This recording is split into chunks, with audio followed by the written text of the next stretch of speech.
Oh, it's March Madness, everyone. Hello, it's Peter Dunn, the Pete the Planner Show. Good to be with you once again. It's a podcast, it's a radio show, it's a live streaming event. It's just the output of a person who feels they have pent up creativity on a Friday that needs to get out. Alas, I'm joined by others, and by others, I mean one other, and it's Damian Dunn, Vice President of Advice here at Your Moneyline. Hello, Dame. Good day, Pete. Good day to you. We are Sans Elanius today. Sans Elanius. She is at something else. I don't know what she's doing. We are doing an emergency show next week, but by the sense that it is an emergency show, I don't think it's an emergency show. It's just we're recording on Wednesday afternoon is all I'm saying. We are? You aren't. You're on vacation. No, I'm not. Oh, you're not?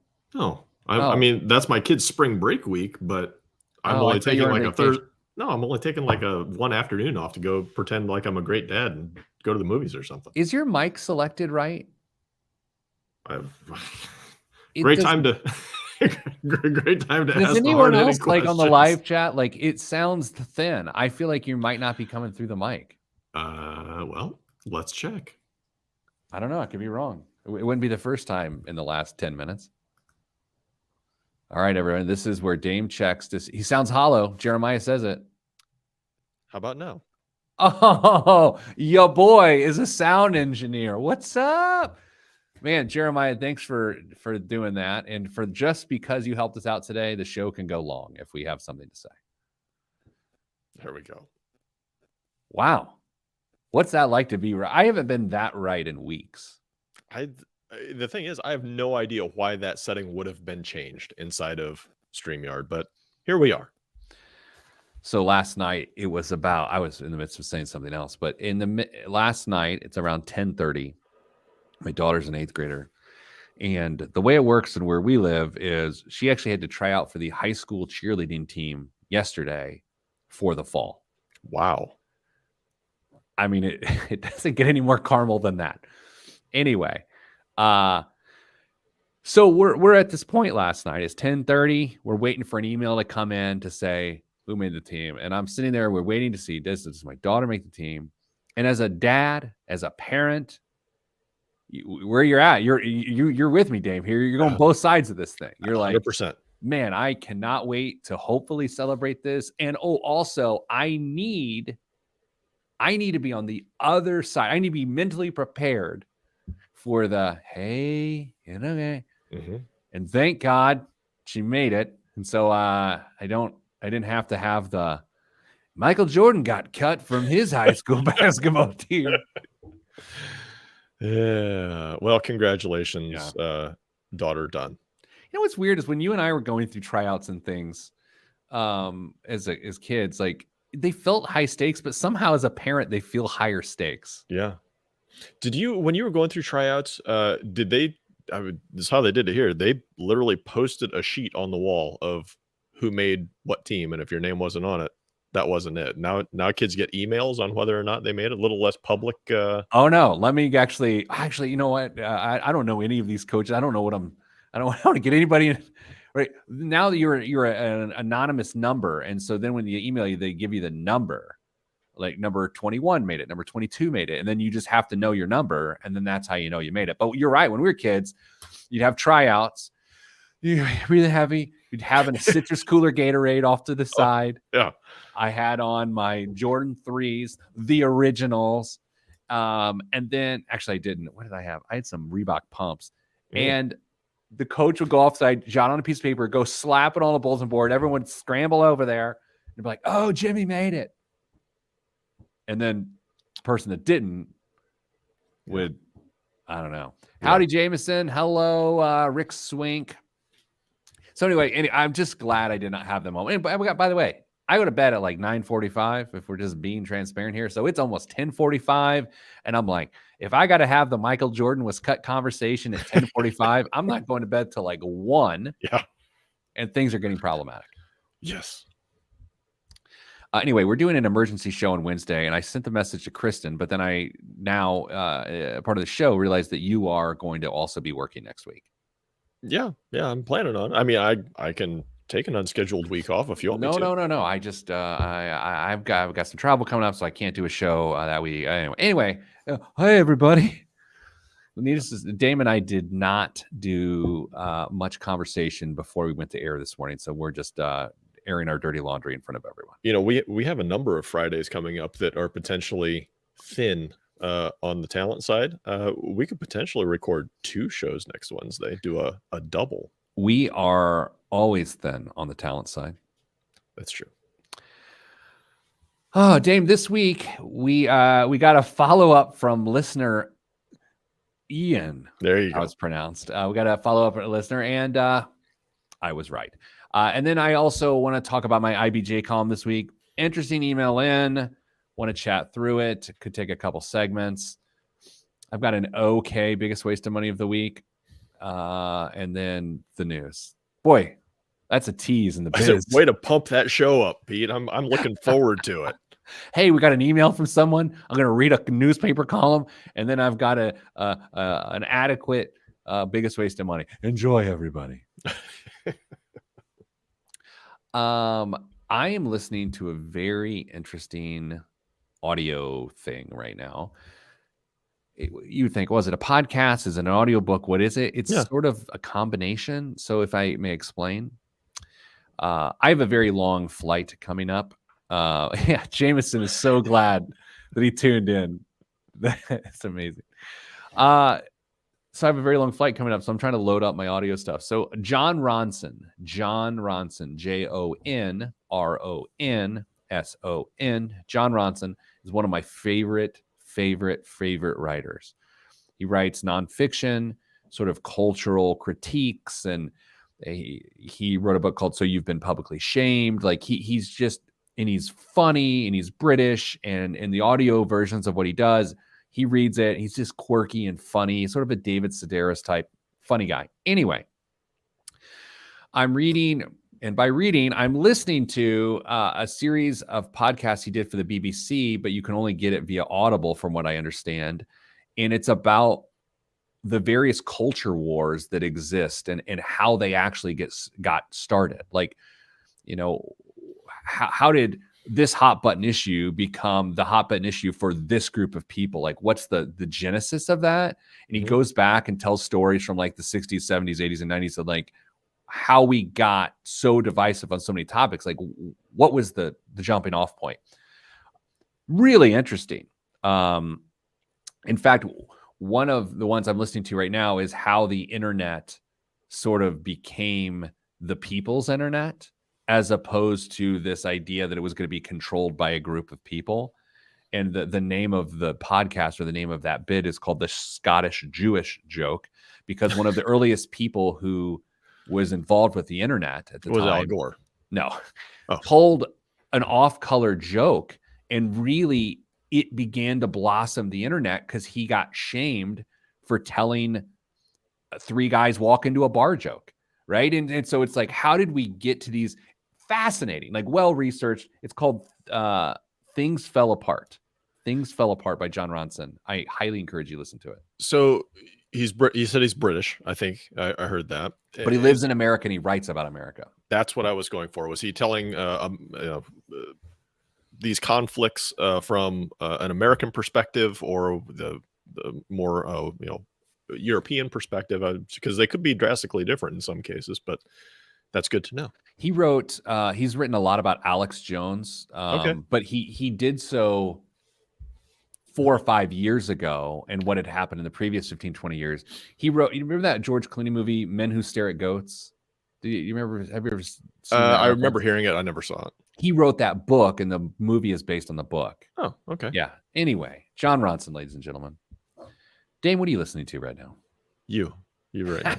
Sorry. I have a smattering of podcasts that I just flipped through, but I just got a new book that I'm going to review for potential use with my team called I Hear You. Oh. And it's about active listening and empathizing and making sure that your communication skills are as good as they can be. I will check that out. All right. We're going to start with my IBJ column. I will read it. We will answer it and go through it together. So let's do that and get my timer started. I just pulled up my calculator. Hmm. So that's been that sort of week. Board meeting. It was board meeting week, Dame. That was a good time. Okay. All right. 3, 2, 1. This week on the Pete the Planner Show, we answer your money questions. Here's how the show works. Email us. Ask Pete. It's all one word. Ask Pete at PeteThePlanner.com. That's Ask Pete at PeteThePlanner.com. And do not spell Pete like the local Starbucks, who when I say, hey, Pete, they write P-E-A-T. It's P-E-T-E. Yes. They don't do that. They do that. And they do that. Damian Dunn joins me as co-host of the show. Kristen Elanius is on sabbatical. Dame, email question came in to ask P-E-T-E at PeteThePlanner.com, and it says, Dear Pete, P-E-T-E, I think I need to take over my parents' finances, but I don't know where to start. My parents are in their 70s, and I get the sense they're making increasingly poor decisions. They seem to have a bunch of credit card debt. I'm not sure how much they have in savings and investments, and I'm not sure what their life insurance and long-term care insurances look like. I briefly mentioned my concerns to my dad, and he seemed agreeable to me taking a look at what they have. What's the best way to tackle this? And this is from Renee. So, Dame, this is quite the topic. I mean, this is quite the topic. Yeah, there's a number of oh my gosh moments that could be had, starting with one that sounds like has already got the stamp of approval, which can be one of the trickiest parts of the entire thing, which is getting buy-in from your parents to get assistance from one of their kids in their finances, because there are many times parents don't want their kids to see anything behind that curtain. It is my belief, I have no data, that virtually everyone will go through some version of this.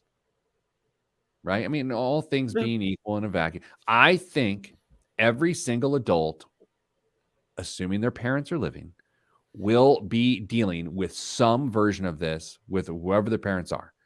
And I find it to be emotional. I find it, there's just so many emotions involved. There's shame, there's embarrassment, there's fear, there's resentment, there's all sorts of things. And so I have seen several of these situations before when I was a financial advisor. I've coached people through them. So, Dame, what I'm actually going to go through here today, what you and I are going to go through, is we are going to show people how to sleuth another person's financial life, how to get in, ask for the right materials to know everything you need to know as a financial investigator. We are going to arm you with that information today. I want you to send this podcast to your friends and loved ones and significant others, and send this radio show, which you have to send via podcast from PeteThePlanner.com. It's free. Don't freak out. Send it, because this is the guide on how to dig through someone else's financial life so you can help them. Dame, we start with kind of a weird spot. Credit report. You start with the credit report. So I don't care about credit scores at all. I just don't. I find them misrepresentative of reality. Dame feels in a similar way. But Dame, boy, oh boy, there is a lot of information on a credit report, and that's why we start there. Absolutely. I mean, there's a number of reasons that you're going to want to check there, but you're going to see what's going on with the stuff that the people knew about, your parents knew about. Make sure everything's in good order. They're paying the bills on time. Nothing's late. Maybe they had a delinquency or whatever in the past, but get a good handle for that. But potentially even more importantly, you're going to look for stuff they didn't know about, because I don't know if you know, Pete, identity theft is a huge issue in the United States. And people who are likely to succumb to it are going to be folks who are vulnerable because of unfamiliarity with how technology may work quite as well as somebody else. But there's I'm not even going to say a good likelihood. There is a increased likelihood that you may find some accounts they didn't know about. And it could be credit, it could be whatever, car loan, who knows what it's going to be.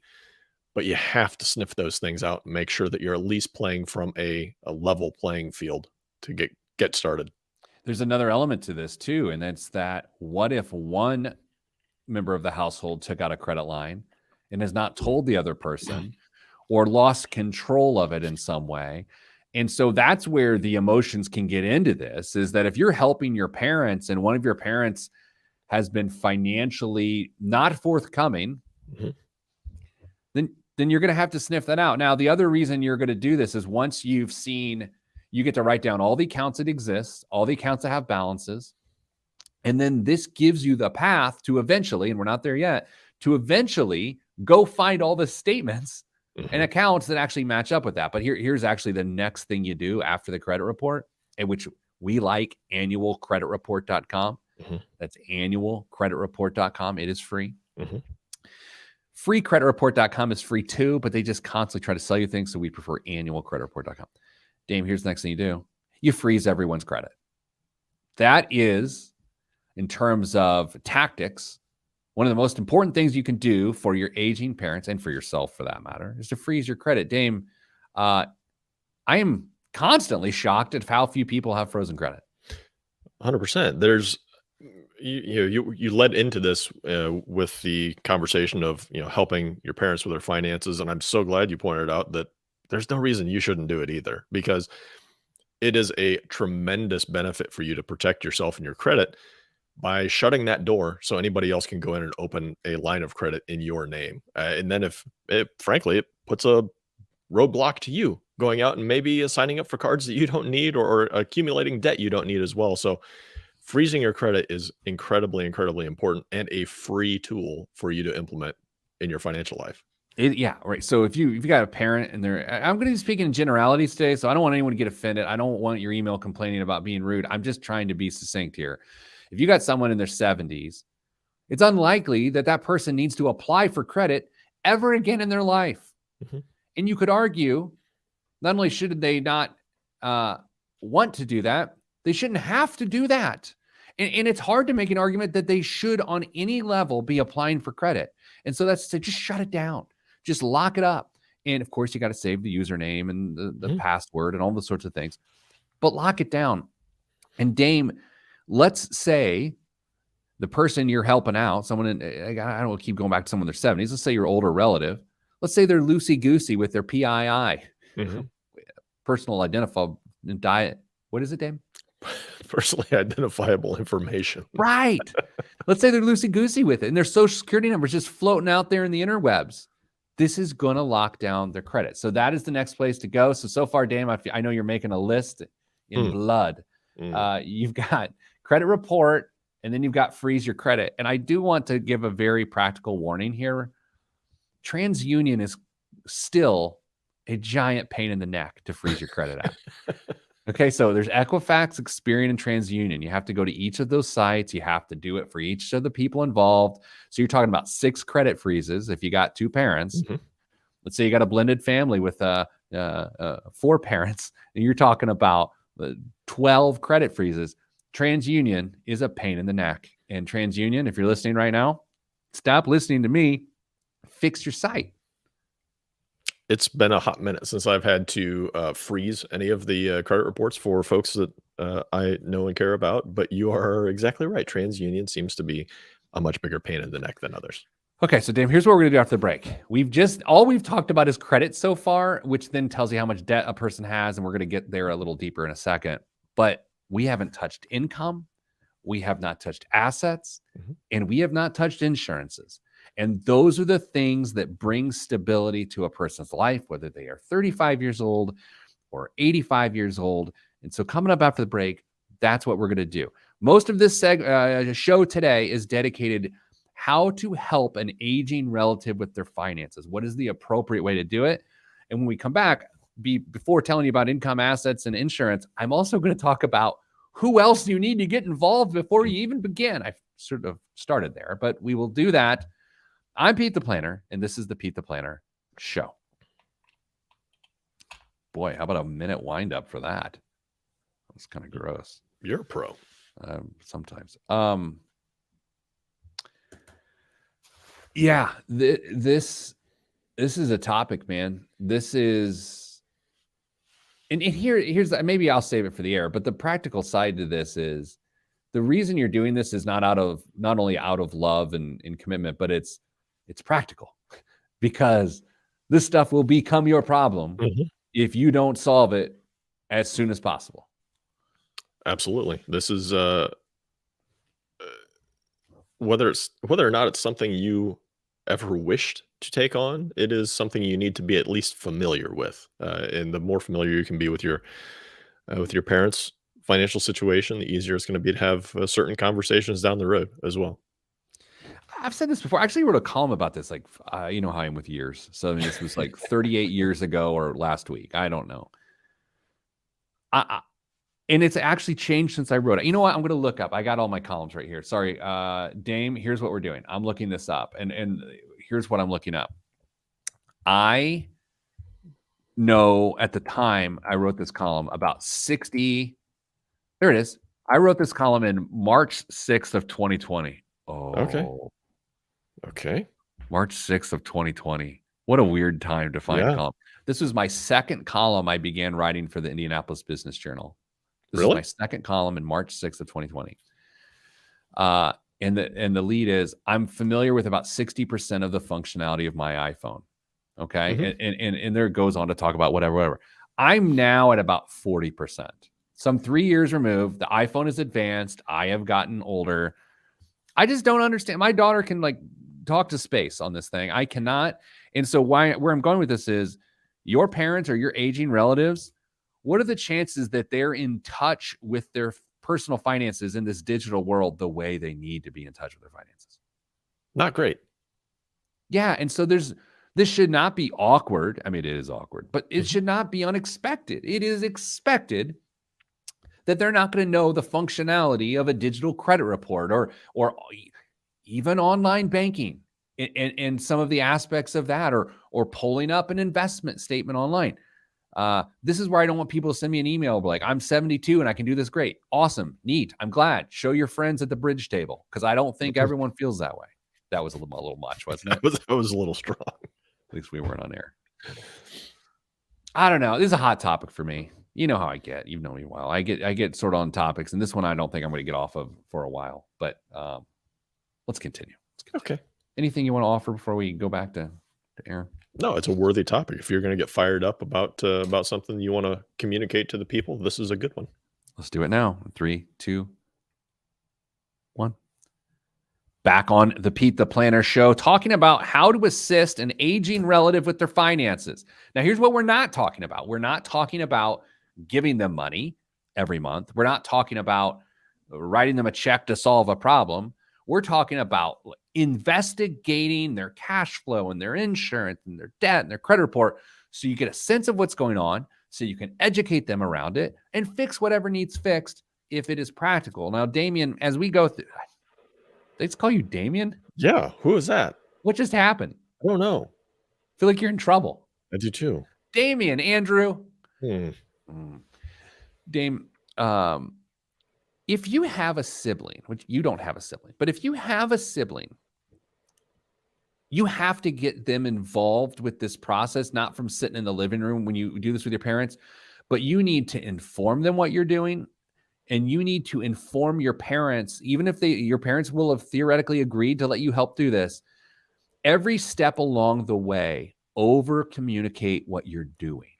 You want this to be on the up and up. You want to document this. You want to write it in an Excel file. You want to take notes. You want to say logged in the 5th day of March, 2023, and did this. And the reason is, it's like, hey, Mom, I'm getting your credit report right now, and this is why we're doing it. I think what leads to this point of aging parents getting disorganized financially is the lack of communication. And I think you have to over communicate to fix that. Dame, there's also the practical and legal side of this too, is you don't want someone accusing you of doing a bit of malfeasance. What if the sibling is incredibly disinterested? Does this change your approach at all? Yeah, great question. And I think there's two questions there. First is, what if they're disinterested? Fine, just tell them what you're doing. Just say, I want to let you know, because this could be our problem later. But the other side is, what if they're obstinate? What if they disagree? What if they're in a bad spot themselves, or what if they don't trust you and they think you're going to take money or move the inheritance or something like that? Or what if they find out, what if they are afraid that you find out your parents have been giving them money? Oh, you've been doing this before. Yeah, that is very real. That is uncomfortable. You know what? Dame, I know that. I hadn't considered that recently. Mm-hmm. That is the truth. 100%. I remember. Oh, this is back in the day. I remember it's probably 2004. I was working with this elderly couple with their finances. And one day I went over to their house and their adult daughter was there. And they're like, oh, this is so-and-so. And I was like, oh, hi. And they were like, this is Pete. He's helping us with, I think it was more Peter at the time. This is Peter. Who wants to sit down and talk to a guy named Peter? Damien. Oh, yeah. This is Peter. He's helping us understand where all our money's going, and we're a little scared. And you could see the look on this woman's face, like, I'm going to light this house on fire and hope that Peter doesn't make it out. That's a little aggressive, but you know what I mean? Yeah. And needless to say, she had reason to look at me strange because they were just giving her money hand over fist. And it wasn't just loving support. It was enabling, and it was awful. And so, Dame, you're exactly right. That's a part of this equation. Okay. Started with a credit report. Run a credit report at annualcreditreport.com for your parents, both your parents. See what's on there. It'll populate your debt list. Also freeze their credit. Next up, to the bank accounts we go. What is the income? What is the income? You're likely to find Social Security income. You are likely to find another source of income, whether it's a pension or an annuity payment, or maybe just some interest off of investment or something like that. But Dame, this is like, all right, how can we have this household sustain itself for years, if not decades to come? And the income is how it gets done. Yeah. First thing, and I want to make sure we're clear and that I'm understanding you, is that first pass through the bank statements, you are looking for nothing but income, correct? Yes, sir. 100%. Yeah, that's what you're doing. And look, I mean, you know how things work. Maybe what you find out is that there's not an automatic deposit, but there is a check deposit around the same day every month, which means your parents are getting a paper check mailed to them. You also, and this is where it gets hairy for that generation. Mom and dad, where do you bank? Oh, I bank at whatever. Where else do you bank? Oh yeah, we do have an account here or there. And where else do you bank? Oh, you know what? I forgot about the one here.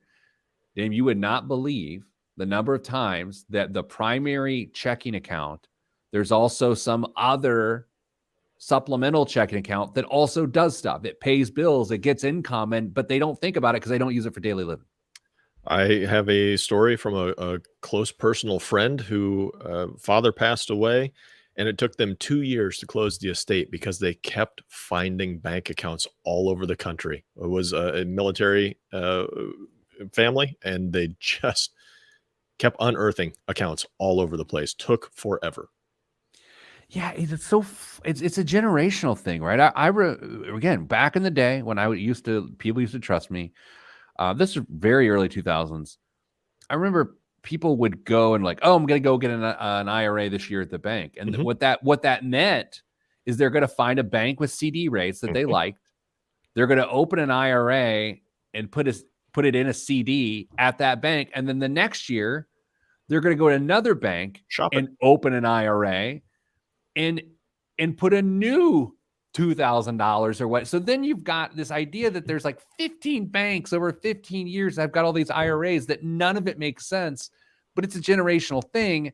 And so when you're asking your parents to try to help them with their finances, suss out all of the banks. And here's what you're also going to find. Oh, that's all our bank accounts. Is there any other financial institution? Oh yeah, there is 2 credit unions. Like, to make sure. Oh yeah, there's a savings and loan. Yeah. Oh, there's a Christmas club. Like, get it all out and be patient. Can I call a timeout on myself here, Dame? I'll allow it. you have to be incredibly patient when you're doing this as the investigator, because you have to the entire time just think grace and empathy. These loving people put up with such horse junk from me as a adolescent. I must have the patience of Job in this situation. You know, your awkward middle school years where you can barely function, they dealt with that. So you cannot get upset. And so if they are like, oh yeah, there's another bank, don't get frustrated. You can't go, oh, why didn't you tell me that? Just keep it cool, because if you don't, and it gets too heated and too frustrated and it gets cut off in the middle, then you're going to know that there's a bigger disaster than you thought, and you will not be allowed to fix it.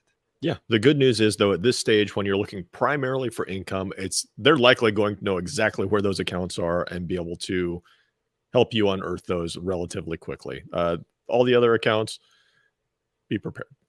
I have to admit here, I think this is where we're going to give people an actual expert tip.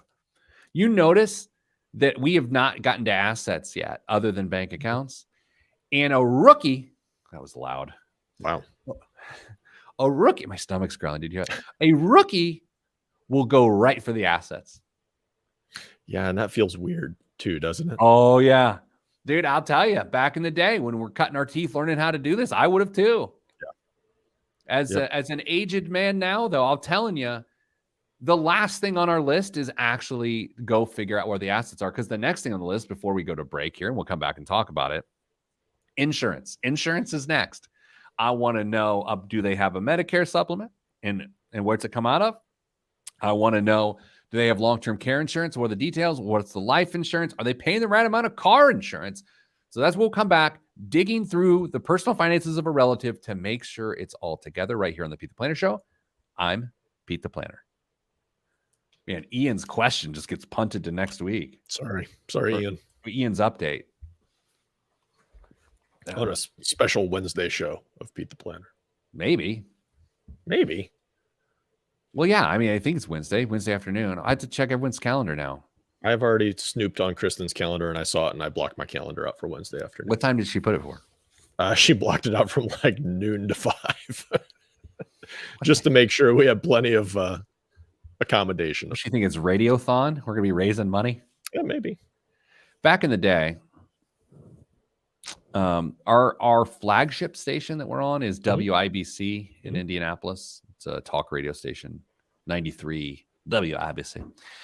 And first couple years, I was on the air and I would go down and record at the studio. Every year they did something called Radiothon, and where they would raise money for Salvation Army. And all the hosts of the shows would come in, and for like, I don't know, a few days, you just take a shift and you would do live radio and talk to callers and do all these sorts of things. And so I did it for a couple years and I actually enjoyed it. But it's also when I learned that, good, bad, or otherwise, I do a different style of radio than my colleagues did in WIBC. And I thought, I mean, who knows? I could have been terrible at that. I think I was really good at it. And I think I was very different than everyone else at it. They stopped asking me back, but I liked it. I'm sort of the, like, a caller calls in, they're like, I would like to give $75 for this. And then in the background you'd hear, meow. And I'm like, is that your cat? And so, like, I'm supposed to be talking about the $75 and what it's going to do, and it's going to feed people, which is great. I want people to eat. But then I'd try to interview the cat, and then, but between the break, the program manager would be like, "Hey, I get it. It seems funny, or it seems like it's interesting, but people really just want to hear the donations." And I'm like, I'm going to push back a little bit here. I think if I'm in the car on a Saturday morning and I turn on talk radio and it's someone telling me what they're going to donate money to, or it's a man interviewing a cat, I'm staying tuned to the cat. And then that was my last year on the radio. Yeah, well, you went out on your own terms. I thought maybe you were going to tell me the lady had a IndyCar race on in the background. Do you think when our radio show gets canceled, we'll stop doing the podcast? Like, what do you think the mechanics of that are? I hope not. I foresee episodes with the explicit warning in the corner. Oh, I don't think I'd ever. I wouldn't do that. I'm just teasing. I know. I you do wouldn't. regret going on other people's podcasts, like Friends, like comedy podcasts, and I would get a little more raunchy in my language. I actually regret that. Wow, I talk like a sailor. I think it's important for people to know. I must not be familiar with those podcasts because don't look them up, anybody. Was there one fairly recently that you did? Was that one of them? No, this was years ago when I didn't think about these things. Okay. And by fairly recently, I mean like a couple of years ago. That little series. That you did no, I kept it cool there. I thought you did. I thought I listened to most of them. Yeah, no, it was probably 5-6 years ago. Yeah. I just life's too short. Yeah. Someone could also say life's too short to care. Just talk how you talk. But sorry. In 3, 2, 1. Back on the Pete the Planner show, talking about how to investigate your family's finances, which sounds not great. Here's the situation. You're a middle-aged person like myself. You got aging parents. You notice there's some weird financial habits or concerns. You're like, how are they surviving? Like, they got these expenses, they got medical, but like, what's going on? And then you're like, I would like to know because I think eventually this could be my problem in a bad way, and I'd like to get in front of it now. So how do you have that conversation? What are you looking for? That's what we're doing here on the show. So Damian Dunn joins me as always. So far, Dame, we've hit run a credit report, freeze their credit, find their income on their bank statements. And then we're on to insurance. Life insurance details matter so much. And I want a special call out here. We're going to talk inside baseball. There is something called a universal life insurance policy. And the reason I bring this up is sort of a hybrid between a term policy and a whole life insurance policy. And depending on how your parents have paid on these universal life policies, and if they've ever borrowed against these universal life policies, these policies can die before your parents die. So that is to say that your parents may think they've got, I've got $100,000 of life insurance, but because they have an unhealthy universal life policy. And by the way, universal life policies in themselves are not bad. It's just how people use them and misuse them become the issue. And so that's to say that your parents' coverage may run out when they're 77. So when we dig through their insurance, and this is where you may need to get your insurance professional involved, you need to run what are called IFPs, in-force projections. It will tell you how long their life insurance lasts. And then you also need to take time to dig through their long-term care insurance. And Dame, this one's important because long-term care insurance is about 20 years old or so, maybe a little bit older as a concept. Man, it's changed. Man, it's hard to understand. And premiums continue to go up because it was so hard for actuaries to accurately price along the way. Universal, I almost went back to the beginning there on that one. Long-term care insurance I think it's really important for a lot of families because it's going to hopefully give your parents some dignity in those times when they might have to use it. It's also going to protect you from having to do things that you don't want to do for your parents in most cases. So check it out. Long-term care policies are all over the map, and as far as elimination periods and benefit levels and what they consider or what the level of care they're willing to pay for, they do pay for. If there is a long-term care policy in place, you need to look at it closely. I first started helping as a financial planner, helping people with long-term care insurance. I don't do this anymore because I'm not trying to sell it to you right now. I don't do this. But when I was 25, 26 years old, so like 20 years ago, and at the time, you would want to start looking at getting a policy when you were in 50 or around the early 50s because it was less expensive.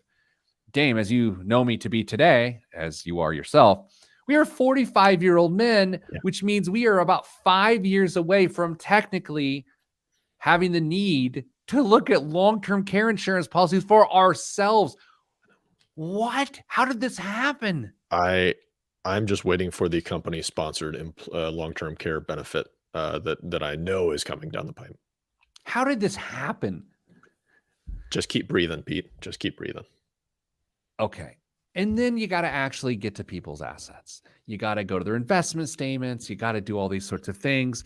And because you think this is about how much money do mom and dad have, that because you think this concern is about that, you're going to spend a lot of time and scrutiny over that.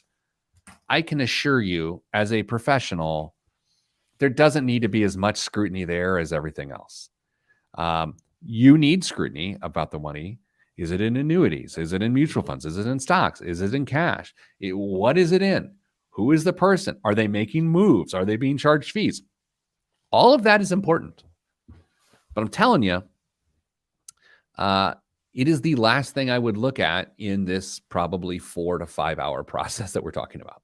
Yeah, I think the total of assets is important that are available for the parents to draw on. But I do think you need to dig in and look at the structure of the relationships that your parents have. If they are potentially unfamiliar with their finances in general and where things are and how things may be transacting, they may be getting drastically overcharged with their relationships with their assets as well. So I'm not saying that you're going to go in there and try and blow up anything that's going on, but at least be familiar with it. Maybe they're invested in a way that does not fit their time horizon or risk tolerance, and that's a big problem. Maybe there's a lot of transacting going on inside of some of those accounts, needless transacting that needs to be going on inside those accounts. Find that out. You may be able to potentially save your parents some money with their assets just by doing a cursory review. You and I don't have to agree on this point, and I think we probably do agree. I'm going into this entire process lovingly scrutinizing your parents as opposed to potentially scrutinizing their advisors, right? I think we need to look towards their advisors to make sure they're getting good advice, but I'm not going into this process, or I don't think you should go into this process saying, I bet their advisors are taking advantage of them. And I know that's not what you're saying, Dame, but I want to make sure people hear that. What is possible is that your parents are a bad client.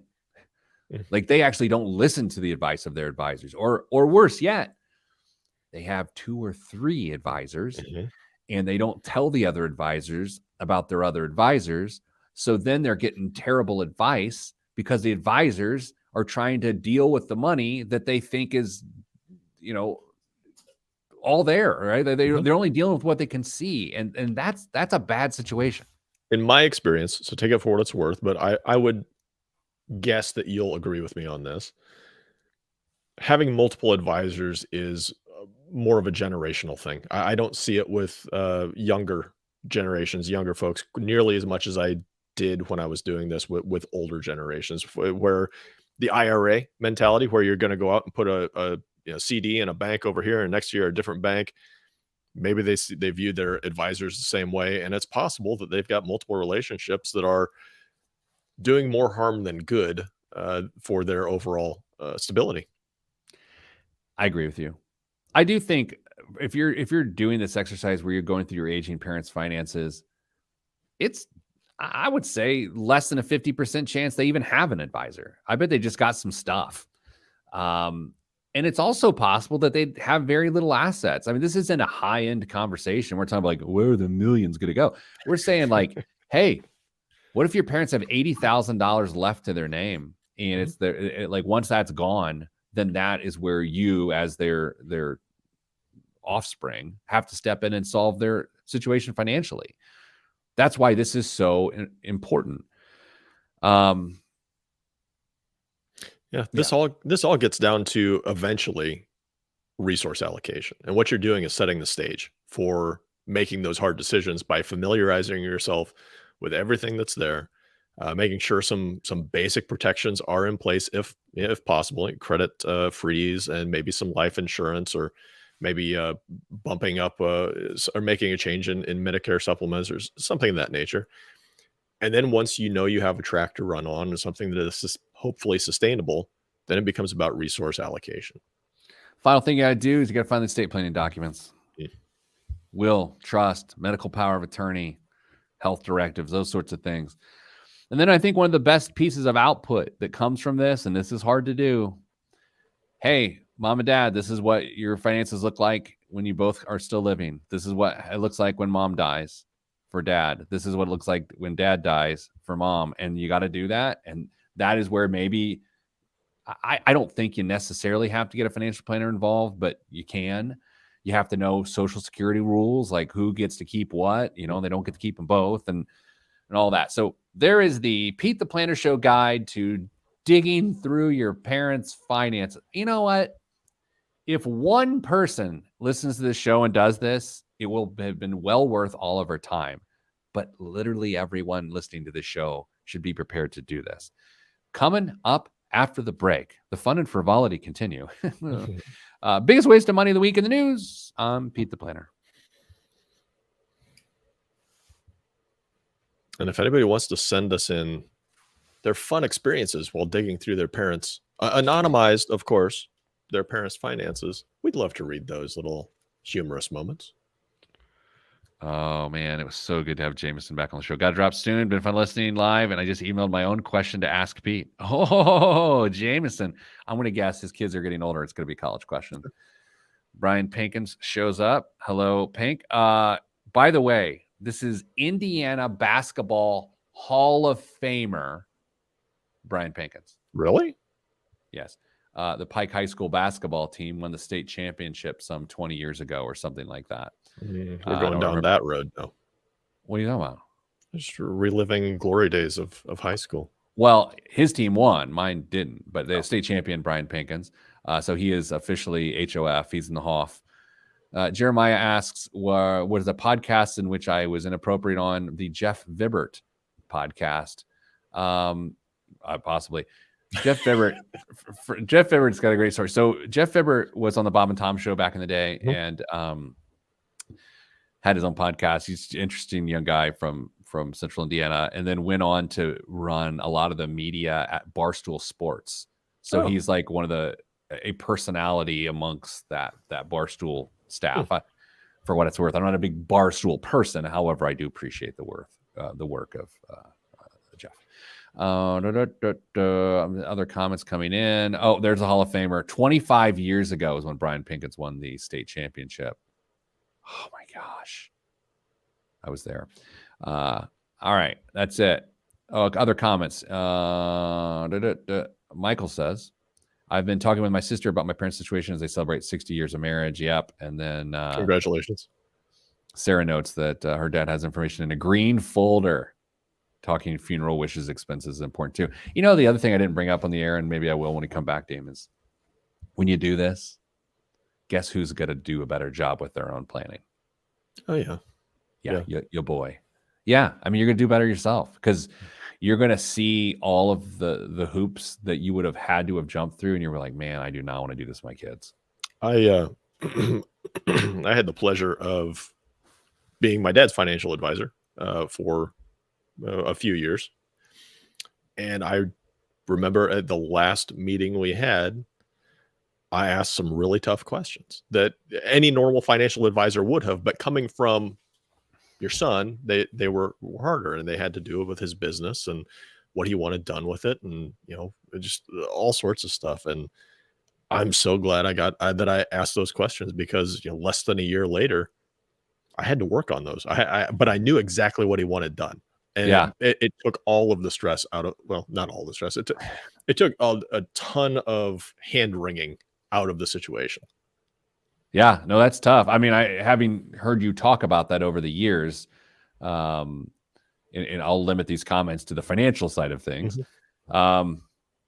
Just a hard time. These things that you still have to deal with in some capacity, right? Yeah. And so the more time you can use to get in front of those challenges, like what we just talked about on the air, the better. Dame, this also reminds me, you treated the executive team this week to a picture of Dame with hair. Was that college Dame? What was that? No, that was probably between junior and senior year of high school, Dame. I couldn't even recognize you. If I had to pick out a picture, it didn't even look like you. As one of our coworkers said, you look like a cop. Yeah, I mean, very young, attractive cop, but yes, a cop. Attractive. Okay, let's start back in 3, 2, 1. This week's biggest waste of money of the week right here on the Pete the Planner show is the Mischief BWD sneaker. In the whole history of sneakers, this might be the most unique creation yet, even for Mischief, which is spelled MSCHF,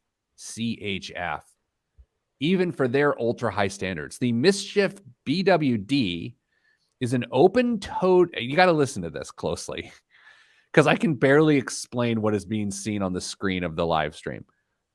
It is an open-toed sneaker that can be either worn from the traditional heel first entry or the front, meaning that, yes, this shoe can be worn front or backward. The either or shoe complements the unusual design with a strikingly simple white leather and red suede upper paired with a chunky 90s skate shoe vibe. It drops on April 11th, 2023. So Dame, this sneaker, how would you describe this? Think of a normal tennis shoe. Mm-hmm. You put your foot in the shoe, and then there's the toe of the shoe, which is closed. And so now this time we're opening the toe of the shoe like a sandal, but then you can also put your foot in the sandal from the other side. And then the normal cup of where your heel goes is the toe of the shoe. Yeah. There is zero chance this shoe is comfortable. This is the biggest waste of money that has ever existed. I will not argue that. I mean, it could have arguably been an attractive shoe with a traditional setup where you put your foot in one side of the shoe and not either or. But this is, my guess is going to be, it's a boutique shoe. I'm going to say it's $325. Here's the thing, and I probably should have shared this with you. I don't know how much this thing costs, but we're gonna keep track because it drops. That's what you say when thing releases. Oh, it drops April 11th. So we will keep an eye out for this. Whatever it is too much. 100%. I think it's. I'm gonna go $595. Do you fancy yourself a bit of a sneakerhead, Pete? That's a fair question.